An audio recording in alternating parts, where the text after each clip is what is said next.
ಜಗತ್ತಿನ 1/5 ಇಂಧನ ಸರಬರಾಜು ಒಂದೇ ದಿನದಲ್ಲಿ ಬಂದಾದರೆ ಏನಾಗಬಹುದು? ಅಲ್ಲಿ ಕಂಡ ದೃಶ್ಯ ಎಲ್ಲರನ್ನೂ ಅಚ್ಚರಿಗೊಳಿಸಿತು. ಇಡೀ ಏಷ್ಯಾ ತತ್ತರಿಸಿ ಹೋಗ್ತಾ ಇದ್ರು. ಭಾರತ ಯಾರೂ ಊಹಿಸದಷ್ಟು ಗಟ್ಟಿಯಾಗಿ ನಿಂತಿತ್ತು. ಜಗತ್ತೇ ನಡುಗ್ತಾ ಇರಬೇಕಾದ್ರೆ ಭಾರತ ಇಷ್ಟೊಂದು ದಿಟ್ಟವಾಗಿ ಈ ಬಿಕ್ಕಟ್ಟನ್ನ ನಿರ್ವಹಿಸಿದ್ದಾದ್ರೂ ಹೇಗೆ? ಇದು ಕೇವಲ ಅದೃಷ್ಟಾನ ಅಥವಾ ಇದರ ಹಿಂದೆ ಯಾವುದಾದ್ರೂ ಬಲವಾದ ರಾಜಕೀಯ ಮತ್ತೆ ರಾಜತಾಂತ್ರಿಕ ತಂತ್ರಗಾರಿಕೆ ಇತ್ತಾ? 10 ವರ್ಷಗಳ ಹಿಂದೆ ಭಾರತ ಕೇವಲ 27 ದೇಶಗಳಿಂದ ತೈಲವನ್ನ ಆಮದು ಮಾಡಿಕೊಳ್ತಾ ಇತ್ತು.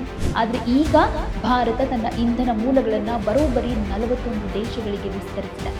ನಮ್ಮ ದೇಶದ ರೈತರು ಬೆಳೆದ ಕಬ್ಬು ಮತ್ತು ಧಾನ್ಯಗಳಿಂದ ಉತ್ಪಾದನೆಯಾದ ಎಥೆನಾಲ್ ಇಂದು ನಮ್ಮ ವಾಹನಗಳ ಇಂಧನವಾಗಿ ಬಳಕೆಯಾಗ್ತಾ ಇದೆ. ನಮಸ್ಕಾರ ಎಲ್ರಿಗೂ, ಇದು ಒನ್ ಇಂಡಿಯಾ ಕನ್ನಡ. ನಾನು ಪ್ರತಿಮಾ. ಗಲ್ಫ್ ದೇಶಗಳು ಇಡೀ ಜಗತ್ತಿಗೆ ಇಂಧನ ಪೂರೈಸೋ ಹೃದಯ ಭಾಗ ಅಂದ್ರೆ ಅದು. ಆದರೆ ಇದ್ದಕ್ಕಿದ್ದ ಹಾಗೆ ಅಲ್ಲಿ ಯುದ್ಧದ ಕಿಡಿ ಹೊತ್ಕೊಳ್ಳುತ್ತೆ. ರಾತ್ರೋರಾತ್ರಿ ಜಗತ್ತಿನ ಒಟ್ಟು ತೈಲ ಮತ್ತು ಅನಿಲ ಪೂರೈಕೆಯ 20% ಭಾಗ ಕಂಪ್ಲೀಟ್ ಆಗಿ ಸ್ಥಗಿತವಾಗಿಬಿಡುತ್ತೆ. ಯೋಚನೆ ಮಾಡಿ, ಜಗತ್ತಿನ 1/5 ಇಂಧನ ಸರಬರಾಜು ಒಂದೇ ದಿನದಲ್ಲಿ ಬಂದಾದ್ರೆ ಏನಾಗಬಹುದು? ಇಡೀ ಜಗತ್ತಿನಲ್ಲಿ ಹಾಹಾಕಾರ, ಆತಂಕದ ವಾತಾವರಣ ಸೃಷ್ಟಿಯಾಗ್ಬಿಡುತ್ತೆ. ಏಷ್ಯಾದಾದ್ಯಂತ ಪ್ರತಿಯೊಂದು ದೇಶವು ತನ್ನ ಆರ್ಥಿಕ ಕುಸಿತವನ್ನ ತಡೆಯೋದಕ್ಕೆ ಪರದಾಡಬೇಕಾಗ್ಬಿಡುತ್ತೆ. ಫಿಲಿಪೈನ್ಸ್ನಂತಹ ದೇಶಗಳು ರಾಷ್ಟ್ರೀಯ ತುರ್ತು ಪರಿಸ್ಥಿತಿಯನ್ನೇ ಘೋಷಣೆ ಮಾಡಿಬಿಟ್ರೆ, ಇನ್ ಕೆಲವು ದೇಶಗಳು ಇಂಧನ ಉಳಿಸ್ಕೊಳ್ಳೋದಕ್ಕೆ ತಮ್ಮ ನಾಗರಿಕರಿಗೆ ಮನೆಯಿಂದಾನೇ ಕೆಲಸ ಮಾಡೋದಕ್ಕೆ ಆದೇಶ ಕೊಡ್ತಾವೆ. ಈ ಜಾಗತಿಕ ಬಿಕ್ಕಟ್ಟಿನ ಆರಂಭದ ದಿನಗಳಲ್ಲಿ ಜಗತ್ತಿನ ತಜ್ಞರು ಭಾರತದ ಕಡೆಗೆ ನೋಡಿ ಕಳವಳ ವ್ಯಕ್ತಪಡಿಸಿದ್ರು. ಯಾಕಂದ್ರೆ ಕಾಗದದ ಮೇಲಿನ ಲೆಕ್ಕಾಚಾರದ ಪ್ರಕಾರ ಭಾರತ ಈ ಯುದ್ಧದಲ್ಲಿ ಅತ್ಯಂತ ಬೇಗ ಮಂಡಿಯೂರೋ ದೌರ್ಬಲ್ಯ ಹೊಂದಿರೋ ದೇಶ ಅನ್ನೋ ರೀತಿಯಲ್ಲಿ ಕಾಣಿಸ್ತಾ ಇತ್ತು. ಯಾಕೆ ಗೊತ್ತಾ? ಭಾರತ ತನಗೆ ಬೇಕಾದ ಕಚ್ಚಾ ತೈಲದ 80%ಕ್ಕಿಂತಲೂ ಹೆಚ್ಚಿನ ಭಾಗವನ್ನ ವಿದೇಶಗಳಿಂದಾನೇ ಆಮದು ಮಾಡಿಕೊಳ್ಳುತ್ತೆ. ಅಷ್ಟೇ ಅಲ್ಲ, ನಮ್ಮ ಅಡುಗೆ ಮನೆಗಳಲ್ಲಿ ಬಳಸುವಂತಹ ನೈಸರ್ಗಿಕ ಅನಿಲದ ಅರ್ಧಕ್ಕಿಂತಲೂ ಹೆಚ್ಚು ಪಾಲು ವಿದೇಶಗಳಿಂದಲೇ ಬರೋದು. ಅತ್ಯಂತ ಅಪಾಯಕಾರಿ ವಿಷಯ ಏನಂತಂದ್ರೆ, ಈ ಆಮದಿನ ಸಿಂಹಪಾಲು ಬರ್ತಾ ಇದ್ದಿದ್ದೇ ಈಗ ಯುದ್ಧದ ಬೆಂಕಿಗೆ ಬಿದ್ದಿರೋ ಮಧ್ಯಪ್ರಾಚ್ಯ ಹಾಗೆ ಮಿಡಲ್ ಈಸ್ಟ್ ದೇಶಗಳಿಂದ. ಬಿಕ್ಕಟ್ಟು ಶುರುವಾದಾಗ ಭಾರತದ ಬಳಿ ಇದ್ದಂತಹ ತುರ್ತು ತೈಲ ಸಂಗ್ರಹ ಕೇವಲ 1 ವಾರಕ್ಕೆ ಮಾತ್ರ ಸಾಕಾಗುವಷ್ಟಿತ್ತು. ಇತ್ತ ಅಂತಾರಾಷ್ಟ್ರೀಯ ಮಾರುಕಟ್ಟೆಯಲ್ಲಿ ತೈಲ ದರ ಡಾಲರ್ಗಳಲ್ಲಿ ನಿಗದಿಯಾಗೋದ್ರಿಂದ ರೂಪಾಯಿಯ ಮೌಲ್ಯ ಕುಸಿಯತೊಡಗಿತು. ಪ್ರತಿಯೊಂದು ಬ್ಯಾರಲ್ ತೈಲವೂ ಭಾರತಕ್ಕೆ ಬೆಂಕಿಯ ಜ್ವಾಲೆಯಂತೆ ಸುಡೋದಕ್ಕೆ ಶುರುವಾಯಿತು. ಆದರೆ ಇಷ್ಟೆಲ್ಲ ಭೀಕರ ಪರಿಸ್ಥಿತಿಯ ಮಧ್ಯೆಯೂ ಒಂದು ಪವಾಡ ನಡೀತು. ಅಮೆರಿಕ ಮತ್ತು ಇರಾನ್ ದೇಶಗಳು ತಮ್ಮ ಕ್ಷಿಪಣಿ ದಾಳಿಗಳನ್ನು ತಾತ್ಕಾಲಿಕವಾಗಿ ನಿಲ್ಲಿಸಿದಾಗ ಜಗತ್ತು ಭಾರತದ ಕಡೆಗೆ ತಿರುಗಿ ನೋಡ್ತು. ಅಲ್ಲಿ ಕಂಡ ದೃಶ್ಯ ಎಲ್ಲರನ್ನೂ ಅಚ್ಚರಿಗೊಳಿಸಿತು. ಇಡೀ ಏಷ್ಯಾ ತತ್ತರಿಸಿ ಹೋಗ್ತಾ ಇದ್ರು. ಭಾರತ ಯಾರೂ ಊಹಿಸದಷ್ಟು ಗಟ್ಟಿಯಾಗಿ ನಿಂತಿತ್ತು. ಭಾರತೀಯ ಅರ್ಥವ್ಯವಸ್ಥೆಗೆ ಈ ಮಹಾಯುದ್ಧದಿಂದ ಆದಂತಹ ಹಾನಿ ಅತ್ಯಂತ ಕನಿಷ್ಠವಾಗಿತ್ತು. ಹಣದುಬ್ಬರ ನಿಯಂತ್ರಣದಲ್ಲಿತ್ತು. ರೂಪಾಯಿ ಮತ್ತೆ ಚೇತರಿಸ್ಕೊಳ್ತಾ ಇತ್ತು. ಹಾಗೆ ಸಾಮಾನ್ಯ ಭಾರತೀಯನ ಜೇಬಿಗೆ ಕರಗುವಷ್ಟು ದೊಡ್ಡ ಬರೆ ಏನು ಬಿದ್ದಿರಲಿಲ್ಲ. ಜಗತ್ತೇ ನಡುಗ್ತಾ ಇರಬೇಕಾದ್ರೆ ಭಾರತ ಇಷ್ಟೊಂದು ದಿಟ್ಟವಾಗಿ ಈ ಬಿಕ್ಕಟ್ಟನ್ನ ನಿರ್ವಹಿಸಿದ್ದಾದ್ರೂ ಹೇಗೆ? ಇದು ಕೇವಲ ಅದೃಷ್ಟಾನ ಅಥವಾ ಇದರ ಹಿಂದೆ ಯಾವುದಾದ್ರೂ ಬಲವಾದ ರಾಜಕೀಯ ಮತ್ತೆ ರಾಜತಾಂತ್ರಿಕ ತಂತ್ರಗಾರಿಕೆ ಇತ್ತಾ? ಇದೆಲ್ಲದರ ಬಗ್ಗೆ ಈ ವಿಡಿಯೋದಲ್ಲಿ ಇಂಚಿಂಚು ಇತಿಹಾಸವನ್ನ ವಿಶ್ಲೇಷಣೆ ಮಾಡ್ತಾ ಇದ್ದೀವಿ. ಕೊನೆ ತನಕ ಈ ವಿಡಿಯೋ ನೋಡಿ. ಭಾರತ ಈ ಬಿಕ್ಕಟ್ಟಿನಿಂದ ಪಾರಾಗಿದ್ದರ ಹಿಂದೆ ಮೊದಲನೇದಾಗಿ ಕಾಣಿಸೋದು ಅದೃಷ್ಟ, ಮತ್ತೆ ಎರಡನೇದು ಸರಳ ರಾಜಕಾರಣ ಅಂತ ಹೇಳ್ಬೋದು. ಮೊದಲು ಅದೃಷ್ಟದ ಬಗ್ಗೆ ಮಾತಾಡೋಣ. ಭಾರತೀಯ ಆರ್ಥಿಕ ಯೋಜಕರು ಮೊದಲೇ ಒಂದು ಅಂದಾಜು ಮಾಡಿದ್ರು, ಈ ಯುದ್ಧ ಬಹಳ ದೀರ್ಘಕಾಲ ಮುಂದುವರಿಯೋದಿಲ್ಲ ಅಂತ. ಅದಕ್ಕಾಗೇನೆ ಸರ್ಕಾರ ಪೆಟ್ರೋಲ್ ಹಾಗೆ ಡೀಸೆಲ್ ದರವನ್ನ 2 ತಿಂಗಳ ಕಾಲ ಯಾವುದೇ ಬದಲಾವಣೆ ಮಾಡದೆ ಸ್ಥಿರವಾಗಿರಿಸಿತು. ಇದೇ ಸಮಯದಲ್ಲಿ ಜಾಗತಿಕ ಮಟ್ಟದಲ್ಲೂ ಭಾರತಕ್ಕೆ ಪೂರಕವಾದ ಬೆಳವಣಿಗೆಗಳು ನಡೆದವು. ಅಮೆರಿಕ ಸೇರಿದ ಹಾಗೆ ವಿಶ್ವದ ಶ್ರೀಮಂತ ದೇಶಗಳು ತಮ್ಮ ತುರ್ತು ತೈಲ ಸಂಗ್ರಹಾಗಾರಗಳನ್ನು ಅಂದರೆ ಸ್ಟ್ರಾಟಜಿಕ್ ಪೆಟ್ರೋಲಿಯಂ ರಿಸರ್ವ್ಸ್ಗಳನ್ನು ಮುಕ್ತಗೊಳಿಸಿ ಲಕ್ಷಾಂತರ ಬ್ಯಾರಲ್ ತೈಲವನ್ನು ಮಾರುಕಟ್ಟೆಗೆ ಬಿಟ್ವು. ಇತ್ತ ಪ್ರಖ್ಯಾತ ಎಕನಾಮಿಸ್ಟ್ ಪತ್ರಿಕೆ ವರದಿ ಮಾಡಿದ ಹಾಗೆ ಚೀನಾ ತನ್ನ ತೈಲ ಆಮದನ್ನು ಇದ್ದಕ್ಕಿದ್ದ ಹಾಗೆ ಕಡಿತ ಮಾಡಿತು. ಹಾಗೆ ಅಮೆರಿಕದ ಡೊನಾಲ್ಡ್ ಟ್ರಂಪ್ ಯುದ್ಧದಿಂದ ಹಿಂದೆ ಸರಿಯೋ ನಿರ್ಧಾರ ಮಾಡಿದರು. ಈ ಎಲ್ಲ ಜಾಗತಿಕ ವಿದ್ಯಮಾನಗಳು ಅಂತಾರಾಷ್ಟ್ರೀಯ ಮಾರುಕಟ್ಟೆಯಲ್ಲಿ ತೈಲ ಬೆಲೆ ಗಗನಕ್ಕೇರದ ಹಾಗೆ ತಡೆದ್ವು. ಇದು ಭಾರತಕ್ಕೆ ಸಿಕ್ಕ ಅದೃಷ್ಟದ ಲಾಭ ಅಂತ ಹೇಳಬಹುದು. ಆದರೆ ಕೇವಲ ಅದೃಷ್ಟದಿಂದಲೇ ಭಾರತ ಬದುಕ್ತು ಅಂದರೆ ಅದು ತಪ್ಪಾಗುತ್ತೆ. ಇದು ಜಸ್ಟ್ ಅರ್ಧ ಸತ್ಯ ಅಂತ ಹೇಳ್ಬೋದು. ಇದರ ಹಿಂದೆ ದೇಶಿ ರಾಜಕಾರಣದ ದೊಡ್ಡ ಲೆಕ್ಕಾಚಾರ ಕೂಡ ಅಡಗಿತ್ತು. ಇರಾನ್ ಮೇಲೆ ಮೊದಲ ಕ್ಷಿಪಣಿ ಬಿದ್ದಾಗ ಭಾರತದ 4 ಪ್ರಮುಖ ರಾಜ್ಯಗಳಲ್ಲಿ ವಿಧಾನಸಭಾ ಚುನಾವಣೆಯ ಪ್ರಚಾರದ ಕಾವು ಏರಿತ್ತು. ಅದರಲ್ಲಿ ಪ್ರಮುಖವಾಗಿ ಪಶ್ಚಿಮ ಬಂಗಾಳ ಕೂಡ ಇತ್ತು. ಪಶ್ಚಿಮ ಬಂಗಾಳವನ್ನ ಗೆಲ್ಲೋದಕ್ಕೆ ಆಡಳಿತಾರೂಢ ಬಿಜೆಪಿ ಅನೇಕ ವರ್ಷಗಳಿಂದ ಸತತ ಪ್ರಯತ್ನ ನಡೆಸಿಕೊಂಡು ಬರ್ತಾ ಇತ್ತು. ಯಾವುದೇ ಸರ್ಕಾರಕ್ಕೆ ಚುನಾವಣೆ ಹತ್ತಿರ ಇರಬೇಕಾದ್ರೆ ಇಂಧನ ಬೆಲೆ ಏರಿಸೋದು ರಾಜಕೀಯ ಆತ್ಮಹತ್ಯೆಗೆ ಸಮಾನ. ಬೆಲೆ ಏರಿಕೆಯಾದರೆ ಮತದಾರರು ಆಕ್ರೋಶಗೊಳ್ತಾರೆ. ಇದು ಚುನಾವಣೆಯ ಫಲಿತಾಂಶವನ್ನೇ ಚೇಂಜ್ ಮಾಡಬಹುದು ಅನ್ನೋ ಲೆಕ್ಕಾಚಾರ ಸರ್ಕಾರಕ್ಕೆ ಚೆನ್ನಾಗಿ ಗೊತ್ತಿತ್ತು. ಹೀಗಾಗಿ ಅಂತಾರಾಷ್ಟ್ರೀಯ ಮಾರುಕಟ್ಟೆಯ ನಿಯಮಗಳ ಪ್ರಕಾರ ದಿನನಿತ್ಯ ಬದಲಾಯಿಸಬೇಕಾಗಿದ್ದ ಪೆಟ್ರೋಲ್ ಡೀಸೆಲ್ ದರಗಳನ್ನು ಸರ್ಕಾರದ ಹಸ್ತಕ್ಷೇಪದ ಮೂಲಕ ಸ್ಥಿರವಾಗಿಡಲಾಯಿತು. ಆದರೆ ಈ ತಾತ್ಕಾಲಿಕ ಶಾಂತಿಗೆ ದೇಶದ ತೈಲ ಕಂಪನಿಗಳು ಭಾರಿ ಬೆಲೆ ತೆರಬೇಕಾಯಿತು. ದೇಶದ ಬಹುತೇಕ ಪೆಟ್ರೋಲ್ ಬಂಕ್ಗಳನ್ನು ನಡೆಸೋ ಸರ್ಕಾರಿ ಸ್ವಾಮ್ಯದ ಕಂಪನಿಗಳು ಈಗ IOCL ಆಗಿರ್ಬೋದು, BPCL ಅಥವಾ HPCL ಪ್ರತಿ ತಿಂಗಳು ಅಂದಾಜು $1.5 ಬಿಲಿಯನ್ ನಷ್ಟವನ್ನು ಅನುಭವಿಸಿದ್ವು. ಸರ್ಕಾರ ಇಂಧನ ಮೇಲಿನ ತೆರಿಗೆಯನ್ನು ಕಡಿತಗೊಳಿಸಿದ್ರೂ ಕೂಡ ಕಂಪನಿಗಳ ಮೇಲಿನ ಹೊರೆ ಕಡಿಮೆಯಾಗಿರಲಿಲ್ಲ.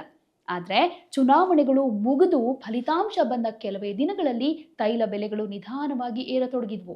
ಜಾಗತಿಕವಾಗಿ ಬೆಲೆ ಇಳಿಕೆಯಾದ ಮೇಲೂ ಭಾರತದಲ್ಲಿ ಬೆಲೆ ಇಳಿಸಲಿಲ್ಲ, ಬದಲಿಗೆ ಅದೇ ಮಟ್ಟದಲ್ಲಿ ಕಾಯ್ದುಕೊಳ್ಳಲಾಯಿತು. ಇದರಿಂದ ತೈಲ ಕಂಪನಿಗಳು ತಮ್ಮ ನಷ್ಟವನ್ನ ಭರ್ತಿ ಮಾಡಿಕೊಂಡ್ವು.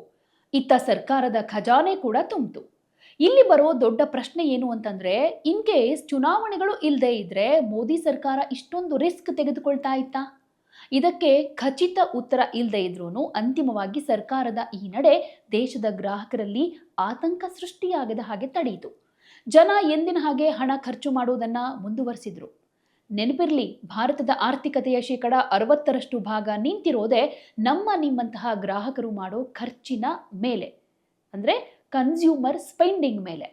ಸೊ ಕೇವಲ ರಾಜಕೀಯ ಹಾಗೆ ಅದೃಷ್ಟದಿಂದ ಮಾತ್ರ ಇಂತಹ ದೊಡ್ಡ ಬಿಕ್ಕಟ್ಟನ್ನು ಎದುರಿಸೋದಕ್ಕೆ ಸಾಧ್ಯ ಇಲ್ಲ. ಭಾರತದ ನಿಜವಾದ ತಾಕತ್ತು ಪ್ರದರ್ಶನವಾಗಿದ್ದು ಅದರ ಆಂತರಿಕ ಕೌಶಲ ಹಾಗೆ ಪೂರ್ವ ಸಿದ್ಧತೆಗಳಲ್ಲಿ. ಯುದ್ಧ ಆರಂಭವಾದ ಮೊದಲ ತಿಂಗಳಲ್ಲೇ ಭಾರತದ ಸರ್ಕಾರಿ ಸ್ವಾಮ್ಯದ ತೈಲ ಸಂಸ್ಕರಣಾಗಾರಗಳು ಯುದ್ಧೋಪಾದಿಯಲ್ಲಿ ಕೆಲಸ ಮಾಡಿದ್ವು. ದೇಶದಲ್ಲಿ LPG ಅಡುಗೆ ಅನಿಲದ ಕೊರತೆಯಾಗದ ರೀತಿ ತಡೆಯೋದಕ್ಕೆ ಅದರ ಉತ್ಪಾದನೆಯನ್ನು ರಾತ್ರೋರಾತ್ರಿ 30% ಹೆಚ್ಚಿಸಲಾಯಿತು. ಇದರ ಫಲವಾಗಿ ಜಗತ್ತಿನ ಎಷ್ಟೋ ದೇಶಗಳಲ್ಲಿ ಗ್ಯಾಸ್ ಸಿಲಿಂಡರ್ಗಾಗಿ ಹಾಹಾಕಾರ ಉಂಟಾಗಿದ್ರೂ ಭಾರತದ ಕೋಟ್ಯಾಂತರ ಅಡುಗೆ ಮನೆಗಳಲ್ಲಿ ಒಲೆಗಳು ಎಂದಿನ ಹಾಗೆ ಉರಿತಾ ಇದ್ವು. ಇನ್ನೊಂದು ಕಡೆ ಇತ್ತ ರಾಜತಾಂತ್ರಿಕ ರಂಗದಲ್ಲೂ ದೊಡ್ಡ ಜಿದ್ದಾಜಿದ್ದಿ ನಡೀತಾ ಇತ್ತು. ಅಮೆರಿಕದ ಕಠಿಣ ನಿರ್ಬಂಧಗಳ ಮಧ್ಯೆಯೂ ರಷ್ಯಾದಿಂದ ಅಗ್ಗದ ದರದಲ್ಲಿ ತೈಲವನ್ನ ಆಮದು ಮಾಡಿಕೊಳ್ಳುವುದಕ್ಕೆ ಭಾರತಕ್ಕೆ ಸಿಕ್ಕಿದ ವಿಶೇಷ ವಿನಾಯಿತಿಯ ಅವಧಿ ಮುಗಿತಾ ಬಂದಿತ್ತು. ಭಾರತದ ಮುತ್ಸದ್ದಿ ರಾಜತಾಂತ್ರಿಕರು ಕ್ಷಿಪ್ರವಾಗಿ ಕಾರ್ಯಪ್ರವೃತ್ತರಾಗಿ ಅಮೆರಿಕದ ಅಧಿಕಾರಿಗಳ ಜೊತೆ ಮಾತುಕತೆ ನಡೆಸಿ ಈ ಗಡುವನ್ನ ಯಶಸ್ವಿಯಾಗಿ ವಿಸ್ತರಿಸಿಕೊಂಡ್ರು. ಇದರಿಂದಾಗಿ ಭಾರತಕ್ಕೆ ನಿರಂತರವಾಗಿ ರಷ್ಯಾದ ಕಚ್ಚಾ ತೈಲ ಹರಿದು ಬರೋ ಹಾಗಾಯಿತು. ಆದರೆ ವೀಕ್ಷಕರೇ, ಭಾರತಕ್ಕೆ ಈ ಶಕ್ತಿ ಒಂದೇ ದಿನದಲ್ಲಿ ಬಂದಿದ್ದಲ್ಲ. ಇದು ಕಳೆದ 1 ದಶಕದಿಂದ ಭಾರತ ಮೌನವಾಗಿ ಕೈಗೊಂಡಿದ್ದ ಮಹತ್ವದ ಕಾರ್ಯತಂತ್ರದ ಫಲ. 10 ವರ್ಷಗಳ ಹಿಂದೆ ಭಾರತ ಕೇವಲ 27 ದೇಶಗಳಿಂದ ತೈಲವನ್ನು ಆಮದು ಮಾಡಿಕೊಳ್ತಾ ಇತ್ತು. ಆದರೆ ಈಗ ಭಾರತ ತನ್ನ ಇಂಧನ ಮೂಲಗಳನ್ನು ಬರೋಬ್ಬರಿ 41 ದೇಶಗಳಿಗೆ ವಿಸ್ತರಿಸಿದೆ. ಅಂದರೆ ಒಂದೆರಡು ದೇಶದಲ್ಲಿ ಯುದ್ಧ ಆದ್ರೂ ನಾವು ಇನ್ನುಳಿದ ದೇಶಗಳಿಂದ ತೈಲ ತರಿಸಿಕೊಳ್ಳಬಹುದು ಅಂತ. ಇಲ್ಲಿ ಭಾರತದ ಹಳೆಯ ವಿದೇಶಾಂಗ ನೀತಿಯಾದ ಎಲ್ಲರೊಂದಿಗೂ ಸ್ನೇಹ ಅನ್ನುವಂಥದ್ದು ಅದ್ಭುತವಾಗಿ ಕೆಲಸ ಮಾಡಿದೆ. ಭಾರತ ಒಂದು ಕಡೆ ಅಮೆರಿಕದ ಜೊತೆ ಉತ್ತಮ ಬಾಂಧವ್ಯ ಇಟ್ಕೊಂಡಿದೆ. ಅದೇ ಸಮಯದಲ್ಲಿ ಅಮೆರಿಕದ ಶತ್ರುಗಳಾದ ರಷ್ಯಾ ಮತ್ತು ಇರಾನ್ ದೇಶಗಳಿಂದಲೂ ತನಗೆ ಬೇಕಾದ ತೈಲವನ್ನ ಖರೀದಿ ಮಾಡುತ್ತೆ. ಅಷ್ಟೇ ಅಲ್ಲ, ಜಗತ್ತಿನ ಯಾವುದೇ ಮೂಲೆಯಿಂದ ಬರುವಂತಹ ವಿಭಿನ್ನ ಗುಣಮಟ್ಟದ ಕಚ್ಚಾ ತೈಲವನ್ನಾದರೂ ಸುಲಭವಾಗಿ ಸಂಸ್ಕರಿಸಬಲ್ಲ ಅತ್ಯಾಧುನಿಕ ರಿಫೈನರಿಗಳನ್ನ ಭಾರತ ದೇಶದೊಳಗಡೆ ನಿರ್ಮಿಸಿದೆ. ವಿದೇಶಿ ತೈಲದ ಮೇಲಿನ ಅವಲಂಬನೆಯನ್ನ ಕಮ್ಮಿ ಮಾಡೋದಕ್ಕೆ ಭಾರತ ಕೇವಲ ರಾಜತಾಂತ್ರಿಕತೆಯನ್ನಷ್ಟೇ ನಂಬಿ ಕೂರ್ಲಿಲ್ಲ. ದೇಶದ ಒಳಗೇನೆ ಒಂದು ಮೌನ ಕ್ರಾಂತಿ ನಡೆದಿತ್ತು. ಭಾರತ ತನ್ನ ಬೃಹತ್ ರೈಲ್ವೆ ಜಾಲವನ್ನ ಸಂಪೂರ್ಣವಾಗಿ ಬದಲಾಯಿಸೋ ನಿರ್ಧಾರ ಮಾಡಿತ್ತು. ನಿಮಗೆ ಆಶ್ಚರ್ಯ ಆಗಬಹುದು, ಭಾರತ ಇಂದು ತನ್ನ ಸುಮಾರು 70,000 ಕಿಲೋಮೀಟರ್ ವ್ಯಾಪ್ತಿಯ ಇಡೀ ರೈಲ್ವೆ ಮಾರ್ಗವನ್ನ 100ಕ್ಕೆ 100ರಷ್ಟು ವಿದ್ಯುದೀಕರಣ ಮಾಡಿದೆ. ಇದರಿಂದಾಗಿ ರೈಲ್ವೆ ಇಲಾಖೆಗೆ ಬೇಕಾಗಿದ್ದ ಕೋಟ್ಯಾಂತರ ಲೀಟರ್ ಡೀಸೆಲ್ ಬಳಕೆ ತಪ್ಪಿ ದೇಶದ ಇಂಧನ ಹೊರೆ ಗಣನೀಯವಾಗಿ ಕಮ್ಮಿಯಾಯಿತು. ಇದರ ಜೊತೆಗೆ ಮತ್ತೊಂದು ಐತಿಹಾಸಿಕ ಸಾಧನೆ ಏನಂದ್ರೆ ಎಥೆನಾಲ್ ಬ್ಲೆಂಡಿಂಗ್ ಅನ್ನೋದು. ಪೆಟ್ರೋಲ್ನಲ್ಲಿ 20% ಪರಿಸರ ಸ್ನೇಹಿ ಎಥೆನಾಲ್ ಅನ್ನ ಮಿಶ್ರಣ ಮಾಡಬೇಕು ಅನ್ನೋ ಗುರಿಯನ್ನ ಭಾರತ ಹೊಂದಿತ್ತು. ಈ ಗುರಿಯನ್ನ ತಲುಪೋದಕ್ಕೆ 2030 ಗಡುವು ವಿಧಿಸಿಕೊಳ್ಳಲಾಗಿತ್ತು. ಆದರೆ ಭಾರತದ ತಾಂತ್ರಿಕ ಹಾಗೆ ಕೃಷಿ ವಲಯದ ಅದ್ಭುತ ಸಹಯೋಗದಿಂದ ಈ ಗುರಿಯನ್ನ ನಿಗದಿತ ಸಮಯಕ್ಕಿಂತ 5 ವರ್ಷ ಮುಂಚಿತವಾಗೇನೆ ಅಂದ್ರೆ 2025ರಲ್ಲೇ ಸಾಧಿಸಿ ತೋರಿಸಲಾಯಿತು. ನಮ್ಮ ದೇಶದ ರೈತರು ಬೆಳೆದ ಕಬ್ಬು ಮತ್ತು ಧಾನ್ಯಗಳಿಂದ ಉತ್ಪಾದನೆಯಾದ ಎಥೆನಾಲ್ ಇಂದು ನಮ್ಮ ವಾಹನಗಳ ಇಂಧನವಾಗಿ ಬಳಕೆಯಾಗ್ತಾ ಇದೆ. ಇದು ವಿದೇಶಕ್ಕೆ ಹರಿದು ಹೋಗ್ತಾ ಇದ್ದ ಸಾವಿರಾರು ಕೋಟಿ ರೂಪಾಯಿಗಳನ್ನ ಉಳಿಸಿದೆ. ಹಾಗೆ ಜಾಗತಿಕ ಯುದ್ಧದ ಸಮಯದಲ್ಲಿ ಭಾರತಕ್ಕೆ ರಕ್ಷಾ ಕವಚವಾಗಿ ನಿಂತಿದೆ. ಜೂನ್ 17ರಂದು ಅಮೆರಿಕ ಹಾಗೆ ಇರಾನ್ ದೇಶಗಳು ಕದನ ವಿರಾಮ ಘೋಷಣೆ ಮಾಡಿದಾಗ ಭಾರತ ತನ್ನ ಆರ್ಥಿಕತೆ ಹಾಗೆ ಕೋಟ್ಯಾಂತರ ಪ್ರಜೆಗಳನ್ನ ಯಶಸ್ವಿಯಾಗಿ ಕಾಪಾಡಿಕೊಂಡ ಹೆಮ್ಮೆ ಹೊಂದಿತ್ತು. ಆದರೆ ಇತಿಹಾಸ ನಮಗೆ ಕಲಿಸೋ ಪಾಠ ಏನಂತಂದ್ರೆ, ಅಂತಾರಾಷ್ಟ್ರೀಯ ರಾಜಕೀಯದಲ್ಲಿ ಯಾವುದೇ ಶಾಂತಿ ಶಾಶ್ವತ ಅಲ್ಲ. ಕಥೆ ಇಲ್ಲಿಗೆ ಮುಗಿದಿಲ್ಲ. ಕದನ ವಿರಾಮದ ಬೆನ್ನಲ್ಲೇ ಮತ್ತೆ ಯುದ್ಧದ ಕಾರ್ಮೋಡಗಳು ಕವಿತಾ ಇದೆ. ಆಯಕಟ್ಟಿನ ಜಾಗವಾದ ಹಾರ್ಮುಜ್ ಜಲಸಂಧಿ ಮತ್ತೆ ಮುಚ್ಚಲ್ಪಟ್ಟಿದೆ. ಅಂತಾರಾಷ್ಟ್ರೀಯ ಮಾರುಕಟ್ಟೆಯಲ್ಲಿ ತೈಲ ಬೆಲೆಗಳು ಮತ್ತೆ ನಿಧಾನವಾಗಿ ಏರಿಕೆಯಾಗ್ತಾ ಇವೆ. ಭಾರತೀಯ ರೂಪಾಯಿ ಮತ್ತೊಮ್ಮೆ ಜಾಗತಿಕ ಮಟ್ಟದಲ್ಲಿ ಒತ್ತಡಕ್ಕೆ ಸಿಕ್ಕಾಕೊಂಡಿದೆ. ಭಾರತ ಪ್ರತಿ ಬಾರಿಯೂ ತನ್ನ ಖಜಾನೆಯಿಂದ ಹಣವನ್ನ ಸುರಿದು ತೈಲ ಕಂಪನಿಗಳ ನಷ್ಟವನ್ನ ಭರಿಸಿ ಇಂಧನ ಬೆಲೆಯನ್ನ ಕೃತಕವಾಗಿ ನಿಯಂತ್ರಿಸೋದಕ್ಕಂತೂ ಸಾಧ್ಯ ಇಲ್ಲ. ಅದಕ್ಕೂ ಒಂದು ಮಿತಿ ಇದೆ. ಈ ಇಡೀ ಬಿಕ್ಕಟ್ಟಿನಿಂದ ಭಾರತಕ್ಕೆ ಸಿಕ್ಕ ದೊಡ್ಡ ಪಾಠ ತೀರಾ ಸರಳ. ನಾವು ಜಾಗತಿಕ ಅದೃಷ್ಟವನ್ನ ಯಾವತ್ತಿಗೂ ನಿಯಂತ್ರಣ ಮಾಡೋದಕ್ಕೆ ಸಾಧ್ಯ ಇಲ್ಲ. ಆದರೆ ದೀರ್ಘಾವಧಿಯ ದೂರದೃಷ್ಟಿ, ಜಾಗರೂಕತೆಯ ಯೋಜನೆ ಮತ್ತು ಇಂಧನ ಸ್ವಾವಲಂಬನೆಯ ಕಡೆಗೆ ಇಡುವಂತಹ ಹೆಜ್ಜೆಗಳು ಮಾತ್ರ ನಮ್ಮನ್ನ ಯಾವುದೇ ಜಾಗತಿಕ ಅಪಾಯದಿಂದ ರಕ್ಷಣೆ ಮಾಡಬಲ್ಲವು ಅಂತ. ಸೊ ಮುಂದಿನ ಮಹಾಯುದ್ಧದ ಕಾರ್ಮೋಡ ಈಗಾಗಲೇ ಜಾಗತಿಕ ದಿಗಂತದ ಅಂಚಿನಲ್ಲಿ ಗೋಚರವಾಗ್ತಾ ಇದೆ. ಆದರೆ ಈ ಬಾರಿಯೂ ಭಾರತ ತನ್ನ ಚಾಣಾಕ್ಷತನದಿಂದ ಜಗತ್ತಿಗೆ ಮಾದರಿಯಾಗುತ್ತಾ? ಅದನ್ನ ಕಾಲವೇ ಉತ್ತರಿಸಬೇಕು. ನಿಮ್ಗೇನನ್ಸುತ್ತೆ? ಭಾರತದ ಈ ತಂತ್ರಗಾರಿಕೆ ಮುಂಬರೋ ದಿನಗಳಲ್ಲೂ ಕೂಡ ನಮ್ಮನ್ನ ಕಾಪಾಡುತ್ತೆ ಅಂತ ಅನ್ಸುತ್ತಾ? ನಿಮ್ಮ ಉತ್ತರವನ್ನ ಕಮೆಂಟ್ ಮೂಲಕ ತಿಳಿಸಿ. ನಮಸ್ಕಾರ. ಯಾವುದೇ ಸುದ್ದಿಯ ಅಪ್ಡೇಟ್ ಅನ್ನ ಮಿಸ್ ಮಾಡ್ಕೊಳ್ಬಾರ್ದು ಅಂದ್ರೆ ಈಗ್ಲೇ ಒನ್ ಇಂಡಿಯಾವನ್ನ ಸಬ್ಸ್ಕ್ರೈಬ್ ಮಾಡಿ. ನಿಮಗೆ ಬೇಕಾದ ಭಾಷೆಯಲ್ಲಿ ಎಲ್ಲಾ ಸುದ್ದಿ ತಿಳಿಬೇಕು ಅಂದ್ರೆ ಒನ್ ಇಂಡಿಯಾ ಆಪ್ ಅನ್ನ ಡೌನ್ಲೋಡ್ ಮಾಡ್ಕೊಳ್ಳಿ.